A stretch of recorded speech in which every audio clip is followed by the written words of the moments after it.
네, 저희가 전도 선교와 관련되는 말씀을 함께 나누고 있는데 특별히 오늘 본문 요한복음 20장 19절부터 23절 말씀을 가지고 현대 선교에 있어서 중요한 개념들을 함께 살펴보고 있습니다.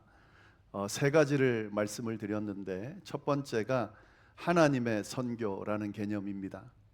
선교는 사람이 시작한 일이 아니고 하나님께서 시작하신 일이고 하나님께서 행하고 계신 일이다라는 개념입니다. 그리고 두 번째, 선교적 교회라는 개념에 대해서 우리가 함께 나눴습니다.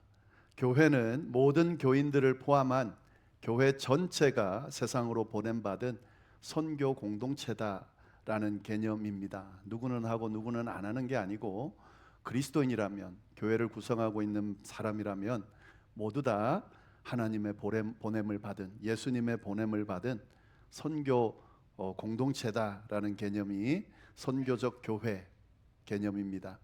그리고 지난주에 우리가 성육신적 교회에 대한 개념을 함께 나눴습니다. 하나님께서 예수님을 이 땅에 보내신 것처럼 예수님께서도 우리를 세상 속으로 들어가 복음의 삶을 보여줌으로 선교하는 그런 보내심을 받은 존재다라는 개념을 우리가 함께 나눴습니다. 그래서 이 세 가지 개념들을 우리가 쭉 나누다 보니까 어떤 결론에 도달하게 되냐면 하나님께서 행하시는 일에 동참하는 모든 일이 다 선교구나라는 사실을 깨닫게 됩니다. 그리고 우리가 속해 있는 그곳이 바로 선교지고 그곳에서 행하는 하나님을 위한 일이 모두 선교고 그 하나님의 일을 행하는 모든 자들이 선교사다라는 것이 되는 거죠. 그렇기 때문에 하나님을 위해 가족을 돌보고 섬기고 세우고 있다면 그것이 바로 선교적 사명을 감당하는 것이고요. 하나님을 위해서 교회를 섬기고 세우는 그 모든 과정들은 선교적 사명을 감당하는 것이 되는 겁니다. 직장 생활을 할 때에 하나님을 위해 직장에서 맡겨진 사명을 감당하고 만나는 사람들을 하나님의 이름으로 사랑으로 대하는 그것이 바로 선교적 사명을 감당하는 것이 되는 거고요. 이웃들과의 관계 속에서 또 이 세상 가운데 하나님을 위해 그들을 섬기고 베풀고 나누고 있다면 그 모든 일들이 바로 선교적 사명을 감당하는 일이 된다라는 사실을 우리가 깨달을 수 있습니다. 이런 선교적 사명을 가지고 각자의 자리에서 복음을 전하고 복음을 드러내는 삶을 살아갈 때에 그때 예수님께서 주신 명령을 이행하는 참된 그리스도인, 참된 사도로서의 삶을 살아가게 되는 겁니다. 이런 귀한 선교적인 사명을 감당하는 분들이 바로 이 자리에 있는 저와 여러분들이라 믿고 이런 모든 선교사 분들에게 하나님의 은혜와 또 하나님의 능력이 충만하게 임하기를 간절히 바랍니다. 자, 그런데 여기까지 말씀을 나누다 보면 다 알겠고 다 좋은데 사실 마음속에 부담이 생기는 것이 사실입니다. 사실 내가 진짜 그런 선교적인 삶을, 사명을 감당하는 삶을 살 수 있는가, 나는 살아가고 있는가 하는 생각이 들 수밖에 없다는 거죠. 세상 속으로 들어가라 하셨는데 사람들 곁에 머물고 심지어 원수까지도 사랑하라 하셨는데 낮은 자리로 내려가서 겸손하게 사람들을 섬기라 하셨는데 그리고 삶을 통해서 복음을 살아내라 하셨는데 다 맞는 말인데 다 하나님의 명령, 예수님의 명령이고 그렇게 하고 싶은데 그런데 그게 되느냐 하는 거죠. 잘 안 된다는 거죠. 그게 문제입니다. 그렇기 때문에 우리 가운데 이런 명령들을 우리가 들을 때마다 알겠는데 부담스러운 거예요. 부담스럽기 때문에 행하지 못하는 경우가 많이 있습니다. 그런데 걱정하지 마시길 바랍니다. 이런 부담감을 가지는 것은 너무 당연한 겁니다.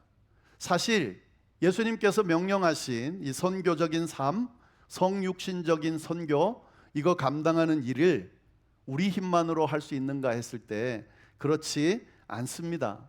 세상 속으로 들어가서 사는 것 쉽지 않아요. 사람들 곁에 머물면서 그들을 사랑하는 것 참 힘든 일입니다. 낮은 자리로 내려가서 섬김을 받기보다 섬기는 자리에 있는 것 정말 어렵습니다. 삶으로 복음을 살아내는 것은 더욱 어렵습니다.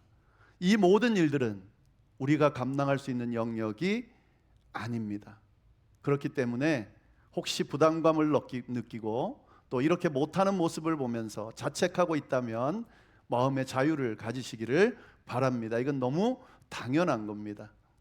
예수님께서도 이 사실을 너무 잘 알고 계셨습니다.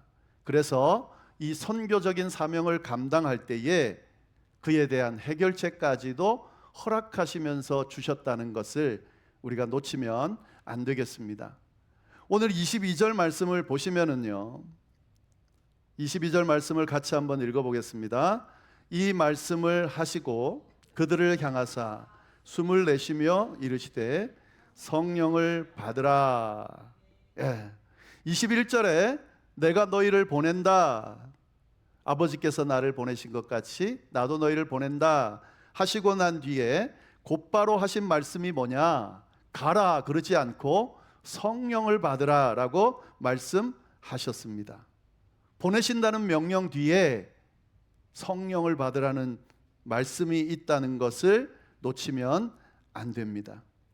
한번 생각해 보시기를 바랍니다. 만약에 예수님께서 지금 이 상황이에요. 우리 말고 이 지금 상황, 제자들에게 지금 아주 중요한 선교적 사명을 주시면서 하나님께서 나를 보내신 것 같이 나도 너희를 보낸다 라고 말씀하시고 그리고 이제 가라 라고 하셨다면, 그러면 어떤 상황이 진행됐을까요? 이 제자들 중에 감당할 사람이 아무도 없었을 거예요. 그리고 제자들은 어떤 마음을 가졌을까요? 이 예수님의 명령이 꼭 지켜야만 하는 명령이긴 하지만 부담스럽게 여겨졌을 겁니다. 아마 짐처럼 여겨졌을 수도 있습니다. 왜냐하면 이때 제자들의 상황이 어떤 상황인가? 제자들은 며칠 전만 해도 어떻게 행동했었죠? 예수님을 배신하고 다 도망쳤던 그런 사람들입니다. 베드로는 3번이나 주님을 모른다고 부인했습니다. 그리고 지금 어떻게 하고 있는 상황이죠? 유대인들이 두려워서 문을 닫고 숨어 있는 상황들입니다. 이런 무기력한 사람들을 향해서 예수님께서 명령하시고 세상으로 가라라고 말씀하셨다면 예수님의 명령이어도 감당할 수 없는 것이 당연한 거죠. 그래서 예수님은 가라라고 말씀하시기 전에 이 말씀을 하셨습니다. 성령을 받으라. 사도행전 1장 8절에 있는 예수님의 말씀과 연결해서 기억하시기를 바랍니다. 예수님께서 사명을 맡기실 때에 이렇게 말씀하셨습니다. 오직 성령이 너희에게 임하시면 그때서야 너희가 권능을 받게 될 것이고 그 권능을 받으면 예루살렘과 온 유대와 사마리아와 땅끝까지 이르러 내 증인이 될 것이다. 이렇게 말씀하셨다라고 하는 거죠. 예수님께서 이 명령을 주시면서 분명하게 말씀하신 것은 성령을 받아야만 한다. 성령이 임하셔서 그 권능을 받을 때에만 예수님께서 주신 이 선교적 사명을 감당할 수 있다고 분명히 말씀해 주셨습니다. 이 말씀을 놓치면 안 된다는 거죠. 성령이 임할 때, 성령의 능력에 사로잡히게 될 때, 그때 주님이 맡기신 아버지께서 나를 보내신 것 같이 나도 너희를 보낸다라고 하는 이 사명을 감당할 수 있다는 것을 꼭 기억할 수 있기를 바랍니다. 오순절 성령을 받은 제자들이 어떻게 달라졌는지를 보면 알 수가 있습니다. 문을 닫고 숨어있던 베드로, 3번이나 예수님을 부인했던 베드로가 성령을 받은 후에 어떻게 했죠? 수많은 사람들 앞에 담대히 나가서 복음 전했죠. 그리고 한 번의 설교에 3,000명이 죽게 돌아오는 그 능력을 베풀게 됩니다. 베드로뿐만 아니라 모든 제자들이 이렇게 달라졌습니다. 같은 사람인데 어떻게 이렇게 다를 수 있을까? 성령의 역사 외에는 설명할 길이 없습니다.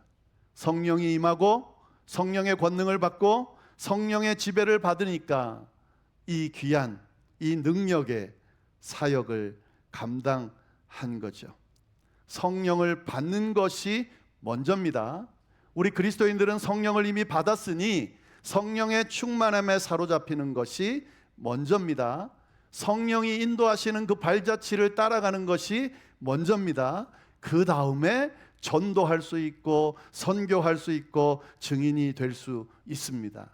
이 순서가 바뀌면 안 되는 거죠. 다 아시는 것처럼 전도와 선교를 이야기하고 또 하고자 하는 사람들을 가만히 들여다보면 이 순서가 제대로 돼 있지 않은 경우가 많아요. 뭔가 자기의 능력으로 또 자기의 열심으로 또 자기가 생각하는 어떤 계획으로 뭔가를 자꾸 이루려고 덤벼드는 경우가 많습니다.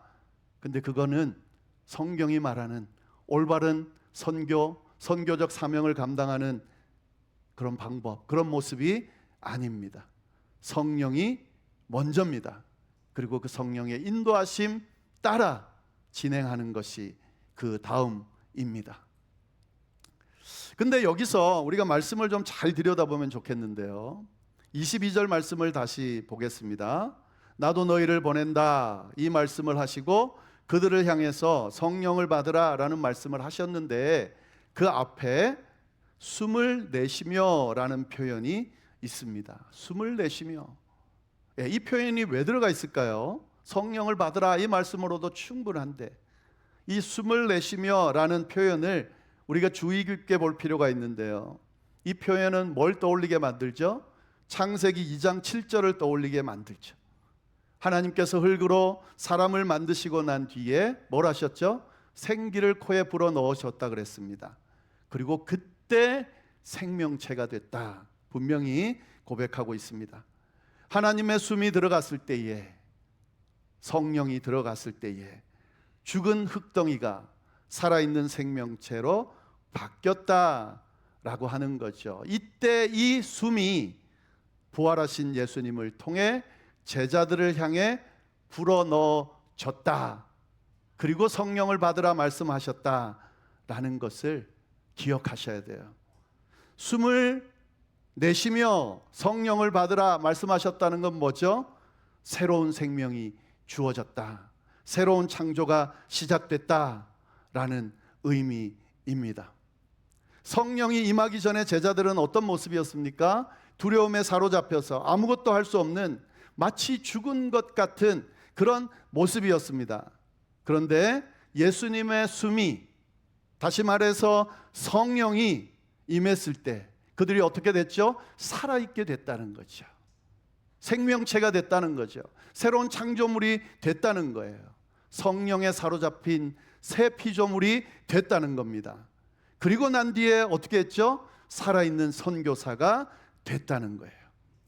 그들이 속한 교회가 생명력 있는 선교 공동체가 됐다는 거예요. 그렇기 때문에 성령의 임재를 통해 새 생명이 허락된 이후에 그때서야 예수 그리스도께서 맡기신 선교적 사명을 감당할 수 있다. 이것이 선교를 생각할 때 꼭 기억해야 되는 진리입니다. 절대 우리 힘으로 할 수 있는 게 아니에요. 우리의 생각과 노력으로 이루어지는 것도 아닙니다. 처음부터 끝까지 성령의 인도하심 따라 성령의 능력으로 이루어지는 것이 주님께서 맡기신 선교적 사명이다 라는 사실을 꼭 기억할 수 있기를 바랍니다. 이제 여기까지 말씀드리면 제가 지난 몇 주간 말씀드린 모든 내용들이 하나로 꿰지게 되는 거죠.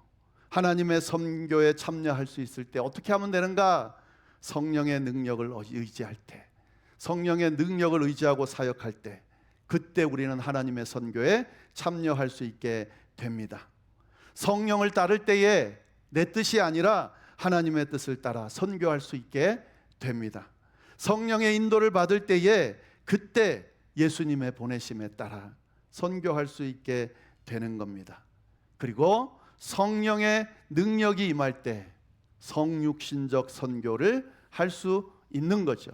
세상에 들어갈 수 있고 낮은 자리에 내려갈 수 있고 나를 미워하는 사람 곁에 머물 수 있고 손해를 감수하며 사랑하는 그 성육신적인 삶을, 다른 사람을 사랑하는 그런 성육신적인 삶을 살아갈 수 있게 된다는 거죠. 성령을 통해서만 가능하다라고 하는 거죠. 우리가 지치는 이유를 잘 생각해 보면은요, 우리가 맡겨진 가정을 섬긴다든지 또 교회를 섬긴다든지 또 주께서 맡기신 사명을 감당한다든지 다 열심히 하죠. 시작은 열심이고 또 할 때도 열심히 합니다. 그런데 하다 보면 지칠 때가 분명히 오죠. 금방 마음이 상할 때가 있고요, 또 화가 날 때가 있고 회의가 될 때가 분명히 생기게 되죠. 왜 그럴까? 딱 거기까지인 거예요. 내 능력으로 할 수 있는 게, 내가 가지고 있는 마음으로 할 수 있는 게 딱 거기까지인 거예요. 내가 가지고 있는 성품으로 할 수 있는 부분이 딱 거기까지인 거예요. 그 이상은 할 수가 없는 거죠. 그러니까 성경이 원하는 대로, 또 내가 원하는 대로 더 큰 마음을 가지고 더 큰 섬김의 모습을 가지고 그렇게 섬기고 대하고 일할 수가 없는 거죠. 어떻게 가능한가? 성령을 의지하는 선교를 할 때 가능하다는 거죠. 성령의 능력만큼 할 수 있게 돼요. 마르지 않는 성령의 능력이 계속 공급해 주니까 사실 인간적으로 생각하면 지치기도 하고 힘들기도 하고 피곤하기도 하고 더 이상 감당하기 쉽지 않은 그 일들도 주님 주시는 힘 가지고 감당할 수 있게 되는 거죠. 가정을 섬기고 자녀를 섬기고 부모를 섬기고 서로 배우자들을 섬기고 하는 일 정말 쉬운 일이 아닙니다. 근데 성령이 주시는 힘을 가지고 하면 마르지 않는 그 성령의 능력이, 기쁨이, 평안이, 즐거움이 그 사람을 가득가득 충만하게 채워주기 때문에 감당할 수 있게 되는 거죠. 교회를 섬기는 것, 교회를 위해 봉사하는 것, 하나님의 나라를 위해 일하는 것 쉽지 않아요. 쉽지 않습니다. 그런데 하나님께서 주시는 힘이 있으면 가능합니다. 잘 보면 하나님의 일을 하나님의 이름으로, 하나님 주시는 능력으로 감당하는 사람들은 어떻게 저렇게 할 수 있을까 싶을 정도로 그렇게 능히 넉넉하게 감당하는 걸 보게 돼요. 성령의 능력 때문입니다. 때로는 지칠 때가 있죠. 때로는 힘들 때가 있죠. 회의가 들 때가 있죠. 그때 성령께서 그 사람의 마음을 붙들어 주시고 발걸음을 붙들어 주시고 손을 붙들어 주시니까 어떻게 됩니까? 감당할 수 있게 되는 거죠. 가장 무서운 사람이, 그리고 가장 교회에서 능력 있는 사람이, 교회 안에서 가장 하나님이 기뻐하시고 하나님께서 칭찬하시는 사람이 누구냐? 성령에 사로잡혀서 성령의 능력에 따라, 성령의 인도하심을 따라 성령께서 주시는 위로와 은혜와 평안과 기쁨을 누리면서 그 하나님만 바라보고 내 앞에 주어진 일들을 감당하는 사람들, 그 사람들이 하나님이 가장 기뻐하시는 선교적 사명을 감당하는 사람이라는 것을 우리가 기억하면서 우리가 바로 그런 선교적 사명을 감당하는 선교사들이 다 될 수 있기를 간절히 바랍니다. 한 가지만 더 말씀드리겠습니다. 다음 주에 나눌 말씀이기는 한데요, 이 성령을 받으라 라고 예수님이 말씀하신 이후에 이어서 이해할 수 없는 말씀을 한 가지를 하세요. 23절 말씀입니다. 한번 같이 읽어보겠습니다. 너희가 누구의 죄든지 사하면 사하여질 것이요 누구의 죄든지 그대로 두면 그대로 있으리라 하시니라. 이 성령을 받으라는 말씀과 죄사함의 말씀이 연결되어 있습니다. 이것도 같이 생각할 수 있어야 됩니다. 왜 예수님께서는 성령을 주신 다음에 가라 그렇게 말씀하실 수 있는데 죄사함에 대한 이야기를 하셨을까?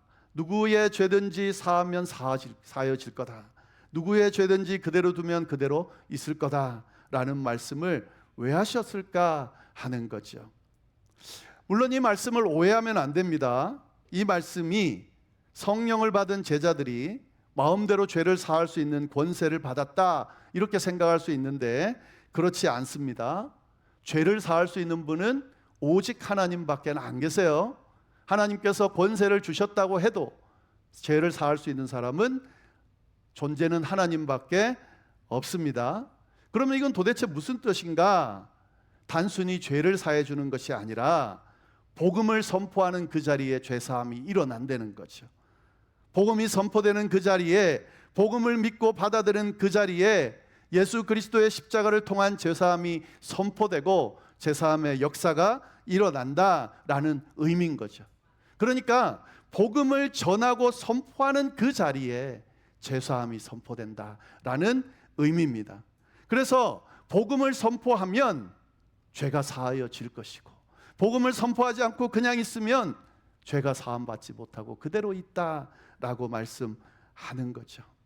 성령을 받은 사람들이 이 선교적인 사명을 감당하면서 세상 가운데에서 성육신적 선교를 감당하면서 해야 되는 일 중에 하나가 복음을 선포함으로 죄 가운데 매여 있는 모든 인류를 해방시켜주는 예수 그리스도의 그 구속의 은혜를 선포하는 것, 그것이 바로 선교다라는 말씀이에요. 다음 시간에 조금 더 이 말씀에 대해서, 그리고 이 죄사함이 화목을 이야기한다는 것까지 같이 해서 다음 주에 말씀을 좀 더 나누도록 하겠습니다. 오늘 주신 말씀 가운데 성령을 통해서만 모든 선교적 사명이 감당되어진다라고 하는 사실을 기억하면서 선교뿐만 아니라 사역, 신앙생활, 우리에게 주어진 삶의 모든 부분을 성령께서 함께함으로, 또 성령께서 주도함으로 감당할 수 있게 해달라고 기도하면서 성령의 능력에 사로잡힌 그런 복된 삶을 한 주 또 남은 인생 동안 살아갈 수 있게 되기를 간절히 바랍니다. 기도하겠습니다. 하나님 아버지, 참으로 감사합니다.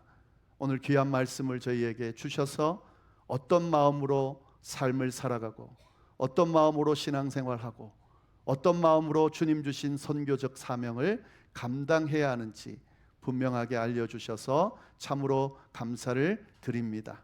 오직 성령의 능력에 사로잡힐 때만, 그때만 모든 것이 올바르게 풍성하게 진행된다는 사실을 기억하면서 그 모든 것들을 행하기 전에 주의 성령이 내 가운데 임하셨는지, 또 내 가운데 계신 주의 성령이 나를 지배하고 있는지, 그 성령이 충만하게 내 삶을 이끌고 있는지 먼저 돌아보고 먼저 하나님께 구하는 그런 저희 모두가 될 수 있도록, 그래서 성령께서 이끄시는 참된 선교적 사명을 감당하는 저희가 될 수 있도록 주여 인도하여 주옵소서. 감사하며 예수님의 이름으로 기도드립니다. 아멘.